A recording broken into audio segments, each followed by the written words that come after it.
Hello everyone, this is your news report and second stimulus check update for November 8th. Now a lot of news has developed over the past week. Joe Biden has won 290 electoral votes and is now predicted to become the 46th president. President Trump, on the other hand, is suing states all across the country. The Trump campaign and Trump himself allege that the Democrats have stole the election. But what do you think? Leave your comments down below. Has Joe Biden actually won the presidency? Or is there some type of voter fraud going on? Tell me what you think in the comments down below. And first, be sure to subscribe to my channel, give this video a like, and click the notifications bell. Now, as I stated, everyone was reporting that Joe Biden is the president-elect, and here's his speech after being elected the 46th president. And now, the work of making that vision is real. It's a task, the task of our time.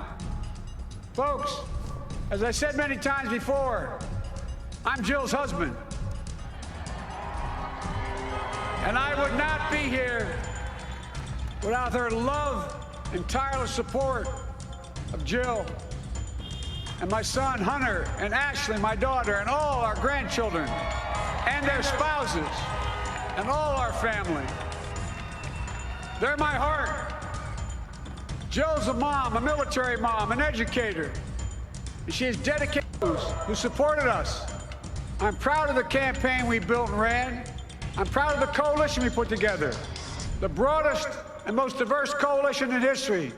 Democrats, Republicans, Independents, Progressives, Moderates, Conservatives, young, old, urban, suburban, rural, gay, straight, transgender, white, Latino, Asian, Native American. I mean it, especially those moments, and especially those moments where this campaign was at its lowest ebb. The African-American community stood up again for me. You've always had my back, and I'll have yours. I said at the outset, I wanted to represent this campaign to represent and look like America. We've done that. Now that's what I want the administration to look like and act like. For all those of you who voted for President Trump, I understand the disappointment tonight.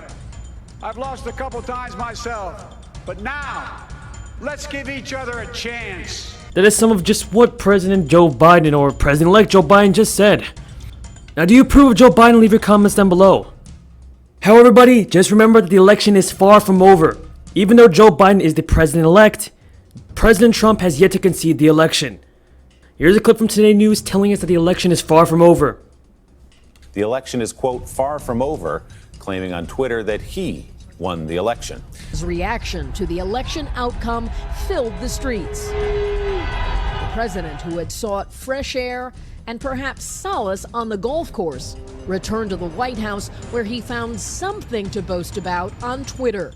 71 million legal votes, the most ever for a sitting president. While he rounded that vote total upward, his tally is an achievement on its own. Hours earlier, he tweeted a false claim in all caps. I won this election by a lot. In Philadelphia, Trump ally Rudy Giuliani argued that Pennsylvania poll workers may not have separated ballots that arrived after Election Day. He's not going to concede when at least 600,000 ballots are in question. It's not my job to determine if the ballots are right or not. It's their job. In a campaign statement, the president complained that calling the race was premature. There we have it, folks. The election is far from over. Even though people are saying that Joe Biden has become our next president, it's just not true. At least not yet. Bloomberg News reports that Biden's victory makes major stimulus unlikely before January. Joe Biden's victory in the presidential election and the unresolved status of Senate control left slim prospects for a major fiscal stimulus package before January. While President Donald Trump last month pledged a large post-election stimulus act, it was based on his assumption that he'd win re-election. He now has a little political incentive or capital to drive a deal through a divided Congress in his remaining weeks in office. Democratic and Republican lawmakers were quick to restate their opposing positions on Friday, as Biden closed on in his win. McConnell cited the jobs reports that came in on Friday, and it showed the U.S. jobless rate fell by a percentage point to 6.9%, a bigger decline than expected. McConnell went on to say, that, I think, clearly ought to affect what size of any rescue package will additionally do. Senate Republicans had proposed $500 billion in relief assistance, which Democrats blocked, calling it insufficient. Key areas of this agreement have been the scale of aid to state and local governments, language on a national coronavirus testing and tracing program, liability protections for companies, and tax credits for lower-income households. For its part, the White House appeared to be walking back on its endorsement of a giant package. Republicans will face pressure from conservative activists not to deliver Biden a major legislative victory, especially one that would add to an already record budget deficit. USA Today reports that a Biden presidency and Republican Senate would mean a smaller economic boost than a sweep that hands a slight majority to Democrats.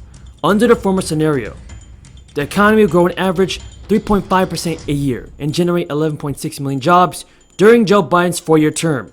With that being said, thank you so much for watching. Before you go, be sure to subscribe to my channel, click the notifications bell, and give this video a like.